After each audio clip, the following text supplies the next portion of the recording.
On n'a pas défini le mot big data. Alors j'aimerais qu'on le définisse.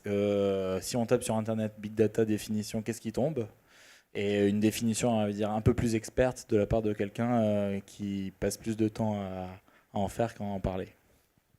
Si on regarde sur Internet et quand on regarde les grands rapports d'analyse, Big Data, on entend souvent parler de ce qu'on appelle les 4 V, donc valeur, velocity. Personnellement, ce n'est pas l'exemple que je prends moi pour expliquer le Big Data parce que je trouve qu'il n'est pas assez parlant et opérationnel. Euh, Nous, la façon qu'on a de définir le Big Data, c'est comme une évolution du décisionnel. Et par rapport à ça, cette évolution, elle se fait selon 3 axes. Le premier axe, mais ça, il n'y a rien de nouveau, mais l'effet, il y a un effet big data, c'est qu'on voit de plus en plus de clients qui ont envie de passer du reporting à l'analytique. Concrètement, ça veut dire quoi? Concrètement, ça veut dire que euh, historiquement, un statisticien, il était principalement recruté en tant qu'actuaire sur de la modélisation mathématique de marché. On voyait beaucoup moins de statisticiens sur le reste des métiers ou sur des métiers où aller dans des startups. Avec l'émergence du big data, on est dans une volonté de développer des modèles prédictifs.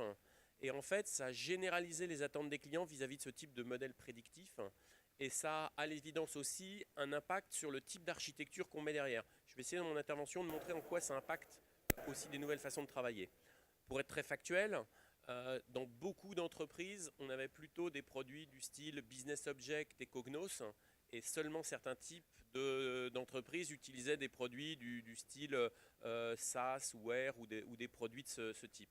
On voit aujourd'hui, à partir du moment où les gens veulent aller dans l'analytique, bah, on va évoluer d'un produit à l'autre. Ça a aussi un impact sur la data et le volume de data. Pourquoi? Parce que tant que vous faites du reporting, bah, vous allez être plutôt sur de la donnée très fraîche. Qui a fait quoi?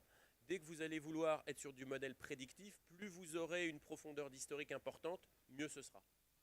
Je discutais avec un directeur des opérations d'une grande boîte qui me dit moi je dois faire des économies. Je me suis aperçu que personne ne regardait la donnée qui a plus d'un an. Je l'ai mis à la poubelle, comme ça je fais des économies. Il a raison par rapport à ce qu'on lui demande. Le seul problème, c'est que si dans sa boîte demain il y a un data scientist qui arrive et qui demande l'historique pour analyser les comportements, il va avoir un souci.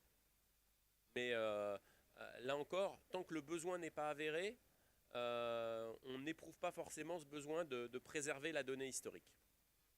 Le deuxième aspect du big data qui me paraît très important, c'est de façon très pragmatique, on a aujourd'hui un certain nombre de nouvelles technologies qui permettent de donner du sens à une donnée qu'historiquement on n'utilisait pas.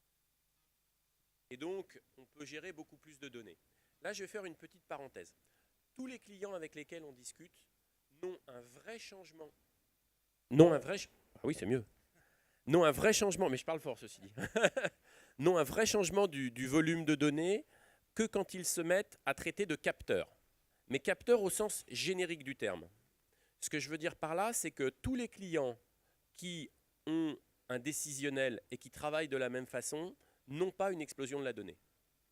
On entend beaucoup sur le marché quand on regarde le big data en disant oh là là, la nouvelle vague, tous les clients vont être noyés sous la donnée, il faut absolument qu'ils réagissent, il faut absolument qu'ils achètent quelque chose vite. C'est pas vrai. Moi, c'est pas ce que je constate chez les clients. Chez les clients, si les clients continuent à travailler de la même façon sur leur partie décisionnelle, ils ont peu ou prou le même volume de données. Par contre, il est possible de regarder d'autres modèles où on va regarder dans le système d'information où c'est qu'on a des capteurs et qui là vont générer des ordres de magnitude de données complètement différents. Un exemple que j'aime bien donner, c'est un client avec lequel on discutait, il nous dit j'ai un projet Big Data. Alors on y va. C'était l'un de ses fournisseurs qui lui a dit qu'il avait un projet Big Data parce qu'il voulait lui vendre une appliance propriétaire. En fait, ce client, il avait juste à consolider 6 environnements décisionnels sur un seul. Et quand il additionnait toute sa donnée, on arrivait à 5 Tera. Donc en reproduisant les environnements, on arrivait en tout à 30 Tera. On lui a dit 30 Tera, vous n'êtes pas vraiment dans le big data, surtout si vous faites la même chose en décisionnel. Donc prenez des machines x86. Avec notre partenaire Intel, on a des machines hyper puissantes aujourd'hui, sans commune mesure avec ce qu'on faisait avant. On met de l'accélération I/O parce que les entrées-sorties sur la machine sont un vrai enjeu. Et on arrive à des niveaux de perf qui sont supérieurs à des appliances propriétaires pour un coût bien inférieur. Maintenant, ce qu'on lui a dit, on lui a dit, écoutez, dans votre domaine, on a travaillé avec un de vos confrères, et ce qu'on a fait, c'est qu'on a regardé que dans ces usines, il y avait beaucoup d'éléments informatiques qui étaient finalement, qui généraient de la donnée, qui étaient des capteurs. Et on a fait pour lui un projet, où on a fait d'abord le ROI, où on s'est aperçu que si on collectait toute cette donnée des capteurs usines, on était capable d'améliorer les plans de production, les plans qualité, etc. Ça voulait dire aussi qu'on était capable de les analyser statistiquement. Mais on avait ces capteurs. Et là, on se retrouvait avec 1 pétaoctet de données par an. C'est sans commune mesure. Maintenant, cette notion de capteur, il faut la prendre au sens large. Vous avez un site web. Si vous voulez comprendre le comportement du site web, vous allez regarder votre site web comme un capteur qui génère du log. Et là, vous allez arriver dans le big data. Si vous êtes une direction informatique, chacun de vos éléments informatiques génère du log. Si vous prenez tous ces logs, vous avez du big data. On parle du machine to machine, ça va générer du big data. Mais là encore, c'est parce qu'il y a au départ un choix et une volonté de traiter de nouvelles sources de données qui vont avoir à un moment une génération massive que ça change les choses. Je fais par rapport à ça une petite parenthèse parce que vous êtes des data scientists. Il y a un sujet dont on parle beaucoup dans la BI qui est le sujet de la qualité de données. C'est intéressant de voir parce qu'on explique ça à nos clients. Quand on rentre dans le domaine du big data, la notion même de qualité de données change. Pourquoi elle change? Parce qu'en fait, dans le big data, dans le décisionnel traditionnel, la qualité de données consiste à synchroniser différentes sources de données et de trouver les points de lien, de retirer les doublons. C'est ça qui fait la qualité des données. Quand vous êtes dans le big data, la notion de qualité de données est différente. Parce que si vous êtes dans le vrai big data de masse, vous avez d'abord des capteurs qui émettent de l'information. Donc vos problèmes de qualité de données, ça va être, j'ai un capteur qui a arrêté d'émettre. J'ai un capteur, pire que ça, qui a arrêté d'émettre pendant 10 minutes et qui a émis sa séquence 10 minutes après, c'est le prévu. J'ai un capteur qui a mis une donnée partielle. Et donc on s'aperçoit que l'un des éléments clés de la qualité de données, c'est le timestamp, qui n'est absolument pas quelque chose qui intervient dans la qualité de données d'un BI traditionnel. Donc c'est ça aussi qui fait changer le métier quand on rentre dans la dimension du big data. Et donc après l'aspect passer du reporting à l'analytique, après l'aspect gérer plus de données par rapport à des sources internes de capteurs, on a un troisième aspect du big data qui est gérer également la donnée qui est externe à l'entreprise. Et ça aussi c'est nouveau. Historiquement, dans les entreprises, on gérait surtout de la donnée pour structurer interne pour faire du reporting. Avec le big data, on va être en capacité de gérer de la donnée non structurée externe et de faire de l'analytique. C'est les 3 facteurs pour moi principaux de changement entre le décisionnel et le big data. Sur cette dimension, en fait, cette troisième dimension de la donnée externe, elle se décline de multiples façons. On voit aujourd'hui, et on explique à certaines entreprises, que l'une des façons maintenant de faire le décisionnel, c'est d'utiliser des moteurs de recherche analytique. C'est parfois très déstabilisant pour les organisations parce que c'est complètement en rupture. Historiquement, le décisionnel, il était vu comment? En disant, je dois requêter et analyser ma donnée. Pour requêter ma donnée, je dois avoir créé un data warehouse ou un data mart, donc un endroit où j'ai centralisé ma donnée. Et pour faire cette centralisation de données, j'ai besoin d'un ETL qui va alimenter ma source de données. Aujourd'hui, il y a certains besoins, on peut le traiter avec un moteur de recherche. On fait la requête, on indexe la donnée en la laissant où elle est. C'est complètement différent comme modèle. C'est très en rupture. Je ne dis pas qu'on va tout faire avec ça, mais ça nous paraît important chez HP d'avoir vraiment la palette des solutions technologiques possibles, parce qu'on le perçoit bien intuitivement, si on est capable de donner du sens à sa donnée sans la rapatrier, économiquement c'est super intéressant et on aura peut-être un ROI avec cette stratégie qu'on n'aurait pas eu avec une autre. L'autre point aussi qu'il faut voir, Henri Verdier je crois intervient plus tard, il aura l'occasion de parler d'open data, il est passionnant sur le sujet, mais ça aussi c'est des nouvelles sources de données. Et en fait ce qu'on voit c'est qu'historiquement les entreprises ne traitaient que la donnée qui était déjà chez elles. Aujourd'hui, entre autres avec ces nouvelles technologies, peut-être qu'il y a à l'extérieur de l'entreprise une source de données qui va me permettre d'affiner mes recherches et que j'ai intérêt à rapatrier. Et ça aussi, ça va avoir un impact pour changer également le volume de données. Troisième point, on pense aussi différemment la donnée. Historiquement, la donnée c'est le pouvoir, donc ma donnée je la garde, je la capitalise, voire je ne la partage pas. En fait, on commence à rentrer dans un nouveau modèle où on s'aperçoit que plus la donnée est partagée, plus elle a de valeur. Voire des modèles de co-traitance qui sont développés entre des entreprises avec des joint ventures et des choses comme ça. Et ça aussi, c'est une des nouveautés du big data, même dans la façon de travailler. L'autre point pour lequel il y a des nouveautés dans le big data, c'est qu'on voit à la fois se développer certaines stratégies technologiques et arriver de nouvelles stratégies technologiques. Je vais faire une petite parenthèse, on est chez HP, hein, donc on a aussi un historique de quincaillier qu'on assume complètement et je pense qu'on a des vrais éléments de différenciation dans cette partie-là. Et donc tous les matériels, même si tous vont utiliser des processeurs Intel hyper puissants, tous les matériels ne se valent pas, donc je vous incite à venir nous voir. Mais pour revenir sur les stratégies technologiques, on voit se généraliser la notion de base de données en colonne. Si vous êtes dans la statistique, c'est des choses dont vous entendez parler depuis longtemps, qui existent depuis assez longtemps. Mais aujourd'hui, c'est intéressant de voir que de plus en plus d'acteurs du marché viennent se positionner sur ce segment de marché de la base de données en colonne. En effet, dès qu'on passe du reporting à l'analytique, on va faire de plus en plus de comptage, de calculs, et donc le fait d'avoir de la base de données en colonne est intéressant. Là encore, je fais une petite parenthèse avec ma publicité. On a chez HP une technologie de base de données en colonne qui s'appelle Vertica, et pour information, il y a une Community Edition gratuite. Si vous avez moins de 1 Tera de données, vous pouvez sans problème l'utiliser. Ça vous permet, quand vous êtes étudiant, de vous faire la main sur les bases de données en colonne, et c'est très efficace. Et après, quand vous arrivez dans le monde de l'entreprise, c'est efficace aussi. Deuxième point, donc ça, c'est les technologies qui existent historiquement. Ce qu'on voit maintenant apparaître beaucoup plus et se généraliser, c'est 2 autres nouveautés technologiques qui sont les architectures massivement parallèles, qui existaient historiquement dans le monde des supercalculateurs high performance computing, mais avec des technologies comme Hadoop qui maintenant commencent à apparaître chez beaucoup de clients. Ça aussi, c'est un impact technologique important qui doit être mis sous contrôle. On n'opère pas une ferme de calcul massivement parallèle comme on opère un système classique. Et nous, on attire l'attention de beaucoup de clients quand ils partent dans des projets Big Data sur un vrai enjeu technologique qu'ils ont autour de ça. Je vais le formuler d'une façon très pragmatique, là encore. Dans la quasi-totalité des grands comptes avec lesquels on travaille, leur coût pour opérer un système, c'est égal au nombre d'operating systems qu'ils ont. Même quand ils font de la virtualisation et qu'ils mettent plusieurs instances d'operating system sur une même machine, en gros, leur coût d'opération d'un système, c'est le nombre d'operating systems.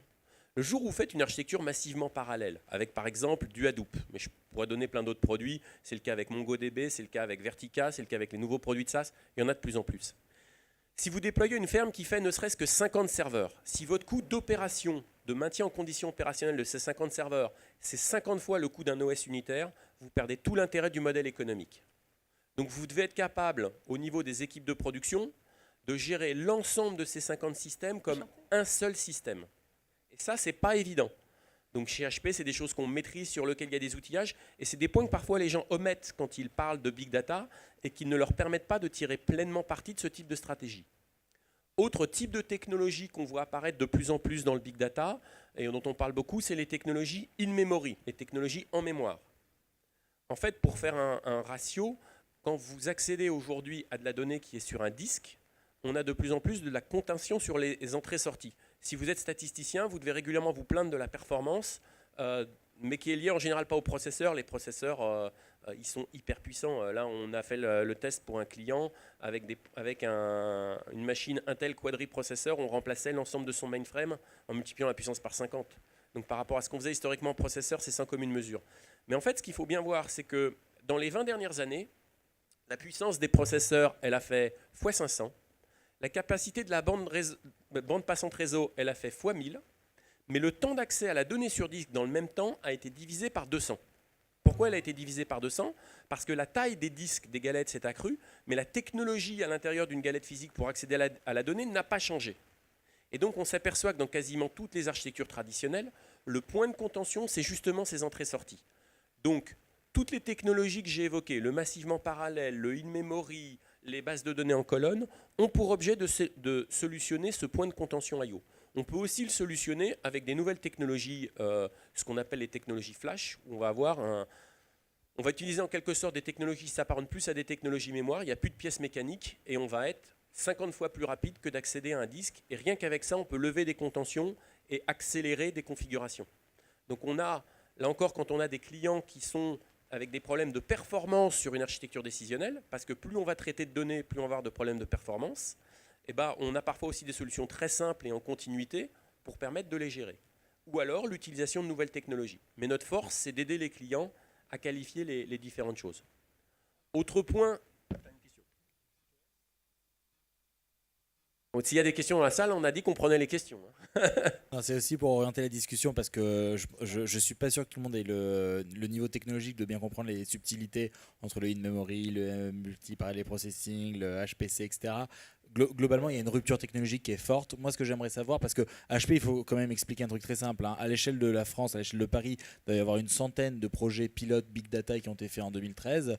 Vous devez être dans plus de la moitié. C'est à peu près ça, c'est l'ordre de grandeur. Donc vous avez une très bonne visibilité de qui fait du big data et pourquoi on fait du big data. Est-ce que, associé à cette rupture technologique, vous voyez aujourd'hui en entreprise des vrais comportements différents? Des changements d'équipe, des changements d'organisation, des changements de process, des changements de façon de fonctionner? Alors oui et non. On a les deux cas en fait. D'abord, il y a un cas qu'on voit beaucoup. On parle beaucoup du big data comme un sujet pour les grandes entreprises. Le big data, là encore, c'est des nouvelles applications, des nouveaux métiers et donc aussi de nouvelles entreprises. Aujourd'hui, je citais en exemple des gens comme Criteo, des gens comme Mille Merci, qui sont des sociétés qui sont de petite taille, mais qui utilisent énormément de statisticiens et dont le cœur de métier est l'analyse de la donnée. Donc parfois, certains des plus beaux projets big data, on les a faits dans des petites sociétés. Je vais prendre un exemple qui est assez intéressant, par exemple, c'est le social gaming. Le social gaming, c'est un segment du marché du jeu en ligne où les gens jouent sur les réseaux sociaux.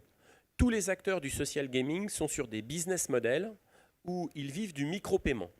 Quand vous vivez du micro-paiement, l'analyse statistique est le cœur de votre productivité. La quasi-totalité de ces sociétés-là ont quasiment 10% de leur effectif qui sont des statisticiens. Pourquoi ? Si vous ne proposez pas des micro-paiements, vous ne faites pas votre chiffre d'affaires. Si vous noyez vos utilisateurs avec des solutions de paiement en leur demandant en permanence d'acheter quelque chose, ils ne restent pas dans votre jeu parce qu'ils ne viennent pas là pour ça.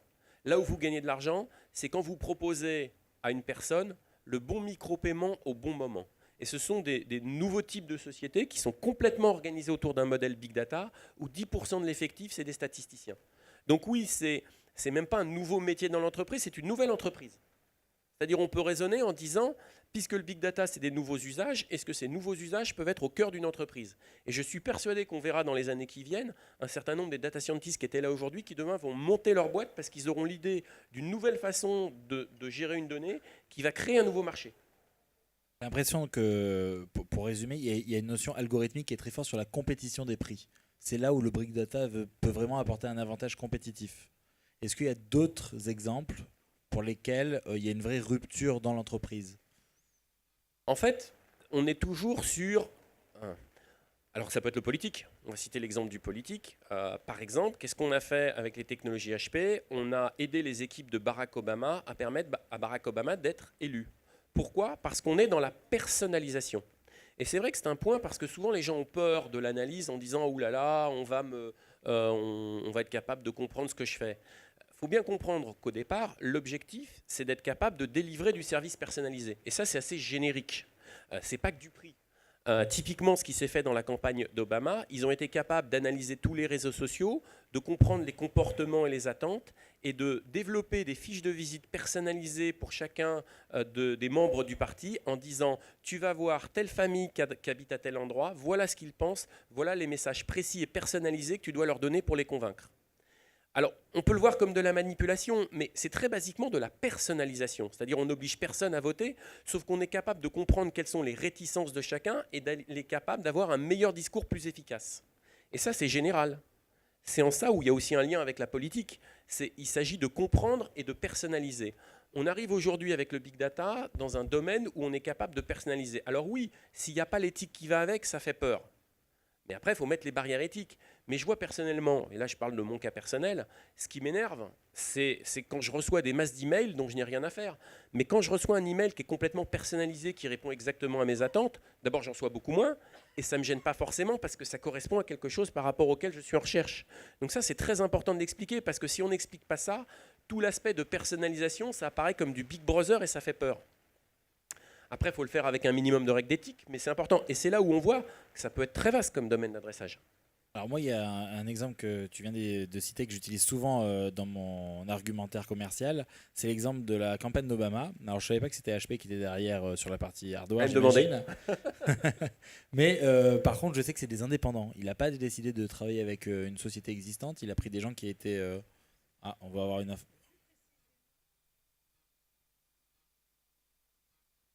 Ce qu'il a fait, il a travaillé avec KXEN, donc l'outil qui a miné les données en question.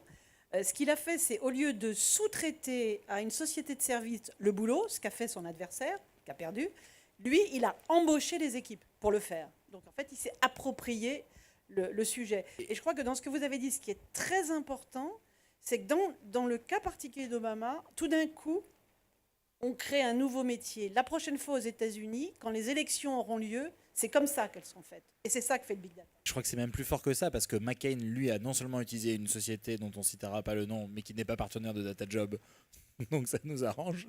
Mais c'est une société où je crois qu'ils ont mis 40 fois plus de budget sur le même sujet. C'est-à-dire que donc des gens qui sont vraiment établis n'arrivent pas à faire mieux que des gens qui ont une culture, on va dire, plus de hacking et qui ont la liberté de la créativité avec des outils puissants qui sont derrière. On ne parle pas de hacking. Enfin, il ne s'agit pas de hacking. Aujourd'hui, les données qui sont à disposition sur les réseaux sociaux sont librement mises par les gens. On n'est pas en train de prendre des données qui n'ont pas été mises à disposition. C'était moins sur l'aspect juridique que sur l'aspect culture on va dire Je reviens sur ce point parce que souvent les gens sont choqués, mais il y a de la donnée qui est à disposition. Les gens l'ont mise et il faut espérer par contre qu'ils l'assument parce qu'après le problème c'est que parfois les gens ne sont pas conscients qu'il faut, mais ça c'est un autre sujet, c'est un problème d'éducation des personnes. Mais à partir du moment où la donnée existe, on peut le formuler à l'inverse, c'est bien qu'un politique soit capable d'avoir un tel niveau d'écoute de ses électeurs potentiels pour faire un message personnalisé. On peut le voir comme du flicage, mais on peut aussi le voir comme j'écoute et je personnalise. On n'est pas allé chercher une donnée qui était cachée et que quelqu'un ne voulait pas révéler. On n'a fait qu'utiliser des données qui étaient publiques, disponibles, mais grâce aux technologies Big Data, on a su les valoriser. Ça me paraît un exemple intéressant. Là, on sort du mode commercial, mais on est vraiment au cœur de cette logique que permet le Big Data. Je donnais l'exemple des micro-paiements. Toute personne, on peut raisonner à l'inverse. Est-ce qu'il n'y a pas des nouveaux métiers qu'on pourrait créer à partir du moment où on sait qu'on peut faire du micro-paiement ? Tous ces métiers-là se créeront forcément avec des data scientists dans l'équipe. Tu ne peux pas faire autrement du micro-paiement que si tu n'as pas des data scientists. Dès que tu vas vouloir personnaliser, François Nguyen évoquait le churn, on a besoin de data scientists au niveau des rayonnages. Donc on s'aperçoit qu'il y a... Mais c'est des nouvelles applications, des nouveaux métiers, une nouvelle façon d'appréhender le système d'information et des nouveaux projets, et donc souvent des nouvelles équipes transverses. Et après, il faut voir, est-ce que les équipes traditionnelles savent appréhender ce type de nouvelles technologies ou est-ce qu'il faut traiter des nouvelles équipes ? Ça va entièrement dépendre d'un client à l'autre. Je ne sais pas si c'était HP qui était aussi derrière, mais il y avait d'autres exemples qui sont intéressants. Il y a les exemples qui concernent le monde de la santé. Notamment, il y a énormément d'initiatives, on en avait parlé au forum SAS, qui sont autour de la détection des fraudes ou à l'assurance maladie ou à la TVA ou au travail dissimulé. Là, on touche à des domaines qui ont la particularité en termes de rentabilité d'être gigantissime parce que monter une équipe de data scientists de quelques personnes, acheter quelques ordinateurs pour faire ça, c'est quelques dizaines de milliers d'euros, éventuellement quelques centaines de milliers d'euros, mais trouver un motif statistique récurrent dans une arnaque et être capable de l'actionner à l'échelle de tout un pays, c'est des centaines de millions d'euros qui sont économisés. Est-ce qu'il y a encore beaucoup de ce type de projets qu'on peut rencontrer ? Alors on n'a pas le droit de citer tous les clients, mais en l'occurrence c'est une conférence qu'on a fait avec Cap, donc on avait peut-être quelque chose à y voir. Ce qu'il faut voir, et c'était intéressant, les exemples que donnait Cap étaient des exemples qui ont été faits dans d'autres pays que la France.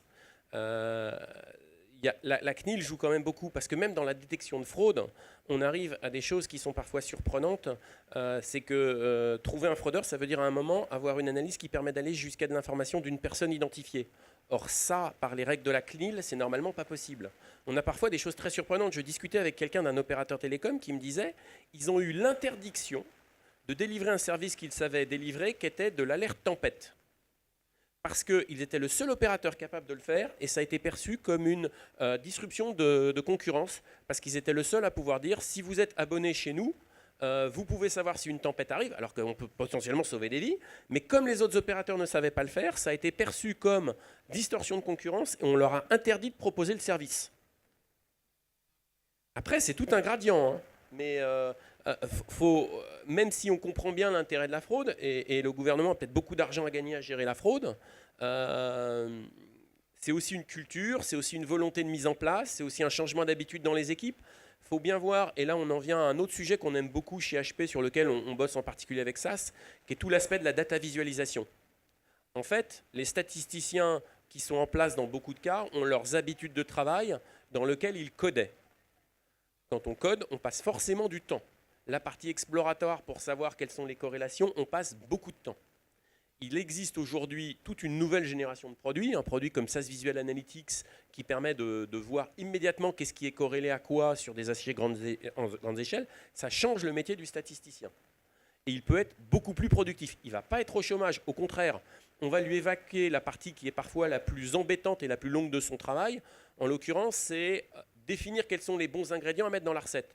Son expertise, ce n'est pas tant de définir les bons ingrédients, c'est de définir quels sont les dosages et d'exécuter la recette. Et aujourd'hui, ce qui lui prend beaucoup de temps, c'est de trouver les bons ingrédients. Ça, aujourd'hui, des outils de data visualisation vont permettre de le faire très vite. Mais on s'aperçoit, et là on rentre dans des problèmes culturels, que les gens ont peur du changement. Ils n'ont pas été formés à ces nouveaux modèles et ils voient ces outils potentiellement d'agilité comme un changement de leurs habitudes et peut-être une certaine réticence à l'adoption. Donc là, on en revient à la formation initiale. Je pense que les nouvelles générations qui seront directement formées sur les outils de DataVis les utiliseront. Mais quand on va sur des gens qui sont aujourd'hui en place et aux commandes, on a parfois du mal dans les cycles de vente à les convaincre d'utiliser des outils à plus grande productivité. Alors on évoquait par exemple le projet qu'on mène avec Octo à la Société Générale. C'est intéressant parce que les équipes de statistiques, tirées par le Big Data, quand elles ont compris le potentiel de données qu'il pouvait y avoir dans les logs des gens qui sont sur leur site web, se sont dit « Ah bah ouais, je vais pouvoir trouver beaucoup de choses ». Mais là, la question qui se pose derrière, c'est « Mais mon équipe, elle n'est pas extensible ». Même si j'arrive à recruter quelques statisticiens en plus, je ne pourrais pas faire 500 analyses de plus. Donc la question se pose, comment j'augmente la productivité des statisticiens? Et c'est là où il est très intéressant de coupler ça avec des stratégies de DataVis. Et à mon avis, ce n'est pas suffisamment vu sous cet angle-là. Mais on en revient toujours à la même chose. Si vous travaillez de la même façon, bah vous n'avez pas forcément de mettre un nouvel outil qui va multiplier votre productivité par 10 parce que vous ne savez pas quoi vous allez réutiliser les gens. Si vous avez des nouveaux besoins qui arrivent et que vous devez de toute façon faire x10, bah vous allez tout de suite savoir à quoi ça va vous servir les outils de productivité. Le sentiment qu'aujourd'hui, vu l'immaturité du marché du big data, la plus grosse des valeurs qu'on peut attendre de la part d'une société de conseil dans ces métiers-là, c'est l'expérience. Plus vous avez fait de projets en big data, plus vous avez rencontré de difficultés, plus vous êtes tombé dans des erreurs que vous ne referez plus, et plus vous avez une performance que vous pouvez proposer à votre client, quel que soit le domaine industriel du client. Oui, je remettrai en bémol ce qui a été dit dans la table ronde tout à l'heure, c'est avant l'importance de la maîtrise technologie, l'importance des bons process. Tous les projets sur lesquels on a avancé rapidement, on a en face de nous des gens qui savaient penser agile. Donc on peut après avoir l'expérience et l'habitude. Si on a en face de nous des gens qui sont toujours sur le même mode de raisonnement, on avance plus lentement. Donc il y a vraiment aussi une éducation sur une nouvelle façon de penser, une nouvelle façon de voir les projets. Une histoire de méthodologie, donc. C'est une histoire de méthodologie. Et donc, il y a d'abord la méthodologie et après l'expertise technique. Alors nous, on est en général plus sur les parties infrastructure. Et c'est pareil, on doit expliquer aux gens les nouvelles méthodologies. C'est les exemples que je donnais pour gérer des fermes de calcul. C'est pas pareil que les gérer des serveurs classiques. Savoir si on doit mettre en place, qu'est-ce qu'on doit mettre en place comme stratégie technologique. Donc tout ça, c'est des choses qui demandent de l'accompagnement. Donc là, on est moins dans la méthodologie. Mais je le vois, moi, sur les projets, parce qu'on travaille aussi sur la partie consulting et avec des cabinets de conseil.